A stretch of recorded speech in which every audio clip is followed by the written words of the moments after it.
SIR নিয়ে অনেক মানুষ ভয় ও আতঙ্কিতের মধ্যে রয়েছে, তবে এসআইআর নিয়ে ভয় পাওয়ার কোনো কারণ নেই। ঠিক তেমনি এটাকে অবহেলা করাও চলবে না। এর আগেও অনেকবার এসআইআর হয়েছে এবং সর্বশেষ 2002 সালে হয়েছে এসআইআর। এসআইআর এর মূল উদ্দেশ্য হলো বৈধ ভোটারদের তালিকাভুক্ত করা এবং অবৈধ ভোটারদের তালিকামুক্ত করা, এবং যারা স্থান পরিবর্তন করেছে তাদের স্থানান্তর করা, অথবা যারা মারা গেছে তাদের নাম বাদ দেওয়া। বর্তমান এসআইআর এর নিয়ম অনুযায়ী আপনাকে 2002 সালের ভোটার তালিকায় নাম থাকতে হবে, অথবা আপনার বাবা মার নাম থাকলেও চলবে। 40 বছরের উপরে যেসব মানুষ আছে তাদের নাম 2002 সালে ভোটার তালিকা অবশ্যই থাকা দরকার। আর 18 থেকে 40 বছর বয়সী মানুষদের 2002 সালে ভোটার লিস্টে নাম না থাকলেও তাদের বাবা মার নাম তো অবশ্যই থাকবে। যদি আপনার ও আপনার বাবা মার নাম যদি 2002 সালে ভোটার তালিকায় না থাকে, তাহলে আপনাকে ইলেকশন কমিশনের জারি করা 11টি ডকুমেন্টের মধ্যে যে কোনো একটি ডকুমেন্ট দেখালেই চলবে।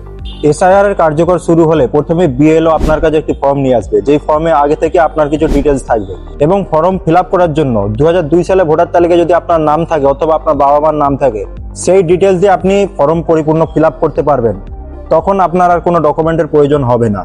বাই চান্স যদি 2002 সালে ভোটার তালিকায় আপনার এবং আপনার বাবা মার নাম যদি না থাকে, সেক্ষেত্রে আপনাকে ইলেকশন কমিশনে জারি করা 11টি নথির মধ্যে যে কোনো একটি নথি জমা করতে হতে পারে। তাই এটাকে নিয়ে ভয় পাবার কিছু নেই। আপনি নিজে সতর্ক থাকুন এবং অপরকে সাহায্য করুন।